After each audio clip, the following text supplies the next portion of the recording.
Horas, saya Dr. Andes Ricardo Tajudin, Kepala Dinas Pendidikan, Pemuda dan Olahraga Kabupaten Toba, menyampaikan beberapa program-program di Dinas Pendidikan, Pemuda dan Olahraga Kabupaten Toba untuk SDM unggul dan andal, sebagaimana misi daripada pemerintah Kabupaten Toba yang berpedoman kepada visi mewujudkan Toba unggul dan bersinar. Dari beberapa misi, di misi kedua tadi kami sebut adalah membangun SDM unggul dan andal. Kami dari Dinas Pendidikan, Pemuda dan Olahraga memiliki program-program bagaimana menciptakan anak-anak Toba itu selain menjadi generasi yang berkarakter, mereka bisa berkompetisi secara akademik ataupun yang lainnya, termasuk itu di seni ataupun olahraga. Jadi Kabupaten Toba di Dinas Pendidikannya ada 3 target yang kita push dari anak-anak, itu adalah potensi seni, potensi olahraga, dan potensi akademik. Untuk potensi akademik di seluruh sekolah kita itu kita lakukan sebuah program klub, namanya IPA Club, Matematika Club, IPS Club, dan English Club, di mana orang-orang yang di sana itu, siswa-siswa di sana itu adalah yang berpotensi. Siswa SD kelas 3 sampai kelas 5 itu dibuat sejenis les sore kalau zaman dulu dikatakan, tapi di sini adalah IPA Club. Jadi akan dipilih dari anak-anak kita yang potensinya IPA, itu akan dilatih minimal 2 kali seminggu, dinamakan IPA Club. Di SD juga ada Matematika Club juga, sama demikian. Jadi dipilih anak-anak kelas 3, 4, 5 itu untuk dilatih khusus matematika, dan dari sini nanti jika ada lomba matematik atau olimpiade matematik, olimpiade IPA, akan dilatih kembali untuk mengikuti itu. Jadi akan dipilih entah misalnya 5 orang dalam satu klub itu, misalnya dia sudah mulai bulan, misalnya kita sampaikan itu aktif mulai bulan 9 atau bulan 8 paling cepat, itu akan dilatih secara kontinu. Dan contohnya di bulan 3 tahun depan itu ada olimpiade matematik, maka akan diseleksi dari yang 5 orang ini siapa yang akan menjadi peserta. Nah, seperti biasanya di Pusat Prestasi Nasional itu kan melaksanakan PSN contohnya ya. Guru-guru tidak misalnya bingung lagi mencari siapa sih yang akan menjadi peserta olimpiade matematik dari sekolah saya. Nah, tinggal memilih dari yang 5 orang. Dari contohnya kalau olimpiade matematik diambil dari yang Matematika Club. Sama halnya juga dengan SMP, hanya bedanya di SMP ada IPA Club, ada Matematika Club, ada IPS Club, dan English Club. Nah, demikian seperti SD tadi, sama. Jadi mereka ini adalah dari kelas 1 atau kelas 7 dan kelas 8 dibentuk sebuah kelompok yang akan dibimbing oleh guru-guru yang sudah terlatih. Jadi ada kita latih di Toba itu, di guru-guru di Toba itu, SD itu sudah ada sebanyak 150 guru yang latar belakang PGSD, kita latih dia menjadi pelatih olimpiade matematik. Ada juga kita latih menjadi pelatih olimpiade IPA, karena kami sadari lulusan PGSD itu sangat kewalahan mereka melatih anak-anak untuk persiapan olimpiade mata pelajaran itu IPA dan matematika.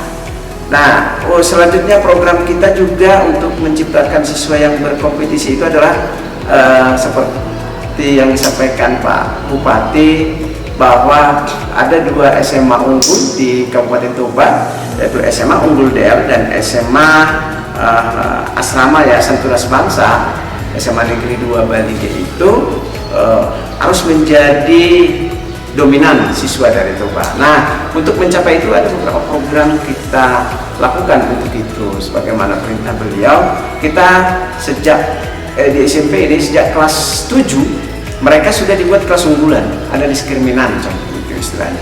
Jadi kelas 7 itu kalau ada paralel 3, 1 itu sudah kelas unggulan.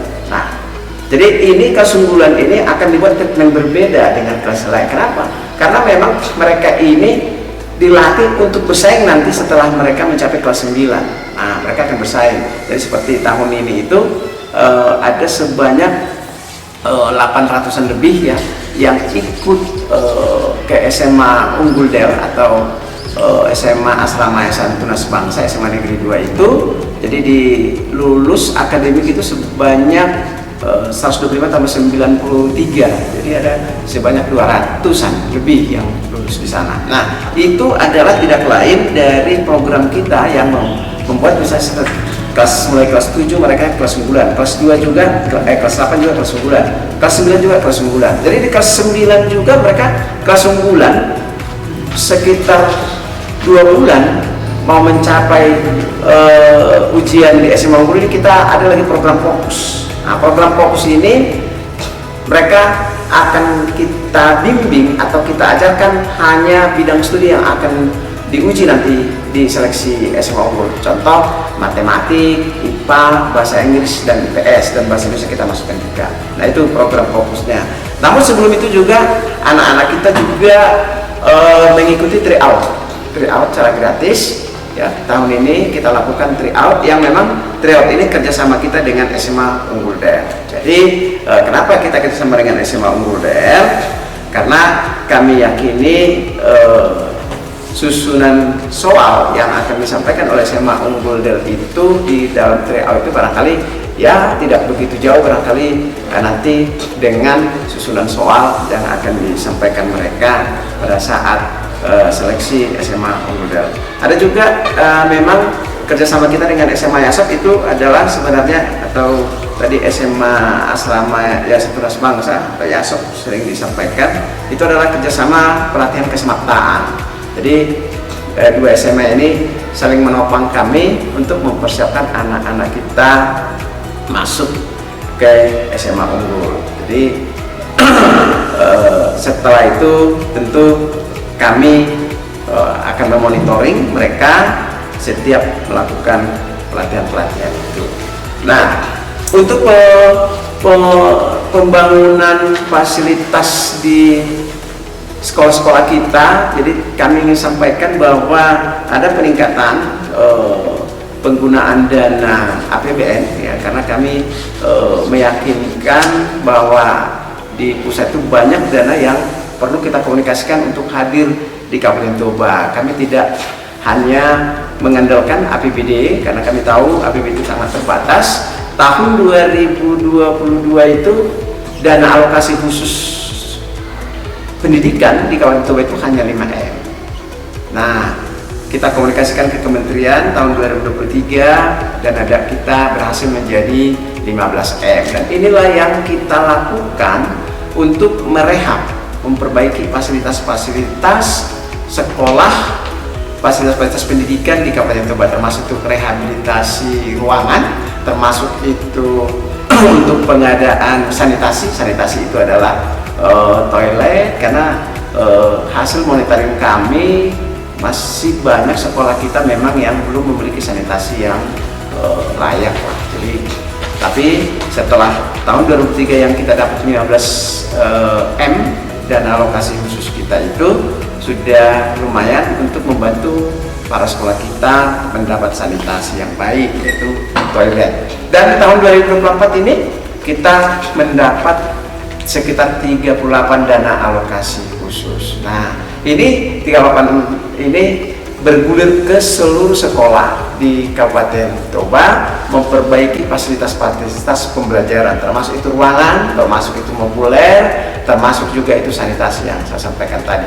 Kami yakin ini tahun 2024 ini mudah-mudahan sudah mencapai 70% fasilitas kita memadai untuk pelaksanaan pembelajaran. Kalaupun ada beberapa sekolah kita yang sekarang ada seperti di SMP Habib Saran itu yang terjadi longsor, itu sudah kita tanggulangi juga, itu dari dana TT sedang proses sekarang. Ada juga di SD Hasan gitu yang juga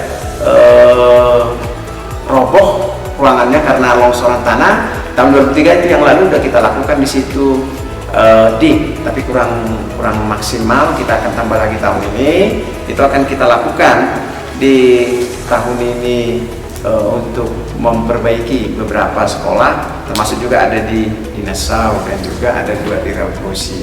Itu di luar daripada daerah, dan kita sudah komunikasikan dengan KPD.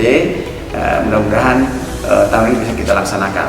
Ya, perihal ada rencana dari Kementerian Pendidikan, Kementerian Pendidikan, Kebudayaan, Riset dan Teknologi RI memberlakukan mata pelajaran bahasa Inggris di SD. Kami sangat mengapresiasi rencana itu, walaupun sebenarnya ini sudah pernah, makanya dulu ada penempatan guru-guru bahasa Inggris di SD. Namun bergulir waktu karena untuk sertifikasi bahasa Inggris itu pada waktu sebelum rencana ini tidak linear, maka memang sudah banyak itu guru-guru bahasa Inggris. Supaya mereka dapat tunjangan profesional harus kami pindahkan ke SMP. Nah, rencana ini barangkali kami akan konsultasikan nanti di kementerian apakah memang harus jurusan bahasa Inggris, karena kami juga memang di Kabupaten Toba ini kita berlakukan juga English Day. Ya, English Day itu ada English Day, ada Batak Day. Jadi kalau kita bicara bahasa Inggris, ada English Day, ada satu hari itu kita lakukan, ya mungkin barangkali tidak bisa komunikasi aktif bahasa Inggris, tapi karena kita adalah daerah wisata, kita usahakan setidaknya ada beberapa kata dengan komunikasi di sekolah itu dengan menggunakan kata-kata bahasa Inggris. Nah, apakah memang harus jurusan bahasa Inggris atau mungkin harus kita khususkan guru SD itu untuk melatih conversation barangkali? Ini kan belum jelas, nanti kami akan komunikasikan. Tapi kalau masih misalnya guru bahasa Inggris yang ditempatkan, ya tentu harus buka formasi lagi kita. Walaupun memang guru bahasa Inggris SMP di Kabupaten Toba itu kami katakan lebih ya, ada beberapa yang lebih, dan kalaupun itu lebih memang nggak sanggup untuk memenuhi kebutuhan di SD. Itu barangkali yang perlu sampaikan dari English Day. Tapi kami ingin sampaikan juga tadi kan ada program kita English Day dan juga Batak Day. Jadi Batak Day ini juga kita lakukan di seluruh sekolah Kabupaten Toba yang kita laksanakan bersama itu pada hari Kamis. Jadi Batak Day ini gunanya untuk melestarikan budaya Batak yang sangat-sangat ramah, ya, yang sangat-sangat strong culture namanya, ya, bahwa kami tidak ingin itu hilang, tidak bisa hilang, makanya kita lakukan itu. Dan juga kita juga sekarang untuk mendukung itu sedang menyusun kurikulum muatan lokal yang akhirnya nanti akan ada buku muatan lokal di Kabupaten Toba. Itu barangkali yang perlu saya sampaikan. Sekian dan terima kasih. Ras. Untuk membahas soal itu dari Del, ya, untuk kesemaptaan dari Asok. Itu siapa aja siswa-siswi yang dikirim ke sana? Nah, jadi yang ikut tryout ini seperti tahun ini lah. Jadi kan dari siswa-siswa dari kelas unggulan itu, karena kita sudah pastikan yang di kelas unggulan SMP kelas 9 itu adalah mereka-mereka yang akan ikut seleksi ke SMA unggul. Nah, jadi kan selama ini mereka menerima treatment yang berbeda, maka mereka akan kita lakukan dulu tryout, gimana persiapan mereka. Jadi biasanya itu kita lakukan 2 kali setahun, saya bulan 11. Kita lihat gimana perkembangannya. Oh, masih ada kekurangan di sini, baru kita lakukan lagi bulan 1. Nah, dari situ kita tahu bagaimana persiapan anak-anak kita untuk bisa seleksi nantinya di SMA unggul. Tadi ada program fokus. Arti program fokus ini kira-kira gimana itu, Pak? Program fokus itu gini. Jadi kan contoh salah satu siswa kita itu terpilihlah menjadi peserta Olimpiade. Ya, misalnya Olimpiade Matematik. Misalnya 1 bulan lagi akan ada kompetisi Olimpiade. Maka program fokusnya siswa yang satu ini tidak digabung lagi dengan satu kelasnya itu. Dia sudah fokus dengan contoh kalau dia Olimpiade Matematik, dia hanya pelatihan matematik aja. dia datang pagi seperti kawan yang lain, tapi sudah dia di karantina di tempat lain, dan gurunya juga akan mengajarkan itu juga, dan tidak hanya siswanya di karantina, juga gurunya di karantina. Itu program fokus itu untuk Olimpiade. Kalau yang untuk SMA Unggul program fokus ini contoh seperti yang kita lakukan itu bulan 2 mau seleksi SMA Unggul, itu bulan 1 udah program fokus kita itu. Jadi kelas unggulan itu, karena kelas unggulan ini nanti yang akan mengikuti seleksi di SMA Unggul ini, mereka sudah program fokus. Mereka selama 1 bulan hanya mata pelajaran matematik, IPA, termasuk ini fisika, biologi, kimia, bahasa Inggris, IPS, dan masuk sedikit bahasa Indonesia. Jadi mereka tidak akan menerima di situ dalam 1 bulan itu program fokus ini mata pelajaran di luar ini, hanya untuk fokus materi atau bidang studi yang akan diujikan nanti di seleksi akademik. Jadi gini Pak, guru-guru terlatih yang kurang lebih 150 orang itu di mana aja itu Pak? Oh ya, jadi gini, seperti di SD ya.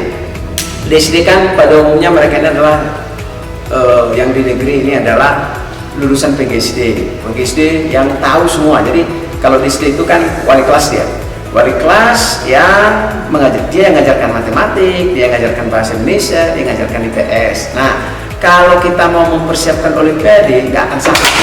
Saya yakin nggak sanggup ya. Nah, untuk itu maka kita harus latih guru ini supaya guru SD ini, guru yang lulusan PGSD ini menjadi jurusan matematik gitu loh. Nah, ini kita latih dia. Jadi ini udah tersebar di seluruh sekolah kita. SD kita ada 225. Berarti kalau udah ada 150 itu berarti setiap sekolah belum ada semua, tapi sudah dominan lah. Karena keterbatasan anggaran, karena juga kita batasi juga umurnya, umur 45 tahun ke bawah, karena kami sudah energi gitu ya, kami prediksikan kalau sudah di atas 45 udah kurang energik lah. Itu makanya di 150 ini udah kita latih mereka untuk menjadi pelatih Olimpiade. Apa harapan Bapak kepada siswa-siswi yang ada di Kabupaten Toba ini, dan harapan Bapak kepada para orang tua di Kabupaten Toba ini untuk bagaimana menciptakan anak Kokido Hamorau Diau? Baik, jadi saya ingin katakan bahwa yang dapat merubah nasib setiap keluarga, setiap daerah, atau setiap suku, atau setiap bangsa atau negara adalah pendidikan. Nah, kami ingin sampaikan kepada anak-anak kami di Kabupaten Toba, ayo kita rubah nasib keluarga kita untuk lebih baik dengan terus berpacu di pendidikan. Jangan mau berhenti di pendidikan jika orang tua menurutmu kurang mampu secara ekonomi.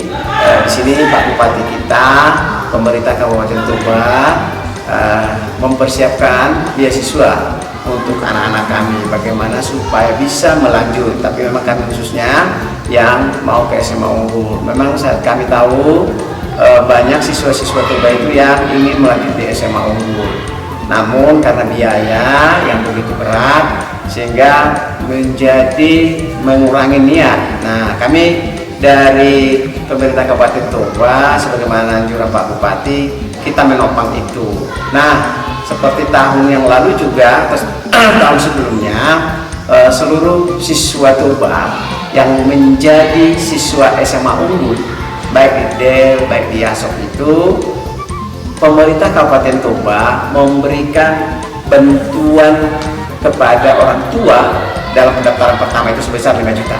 Nah itu, jadi tapi itu kepada mereka yang betul-betul sudah mendaftar. Jadi bukan hanya lulus langsung diberikan, sebenarnya tidak seperti itu.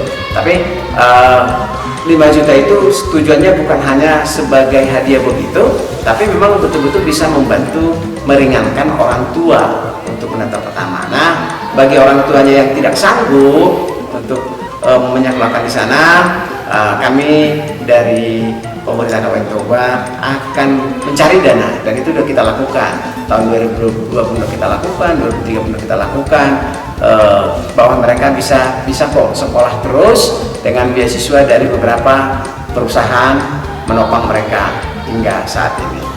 Nah, kepada orang tua kami ingin sampaikan, tolong juga disupport, dimotivasi anak-anak kita yang bercita-cita di kedua SMA itu. Perihal biaya, kami juga sampaikan, Pak Bupati sudah sampaikan bahwa pemerintah Kabupaten Toba akan hadir kepada siswa-siswa Toba yang memang niatnya sekolah, akan diberikan beasiswa. Itu barangkali yang perlu saya sampaikan. Jadi demikian sedikit bincang-bincang dengan Pak Kepala Dinas Pendidikan Kabupaten Toba, Bapak Ricardo Kutajudu, dampingi oleh Pak Lamot Sitorus, Sersantua Toba TV, dan semoga para generasi muda, orang tua, mari kita saling menjaga, mari kita membangun pendidikan di Kabupaten Toba ini seperti yang dimanatkan oleh Pak Bupati kita. Toba unggul dan bersinar di bulan pendidikan. Horas Batak Naraja.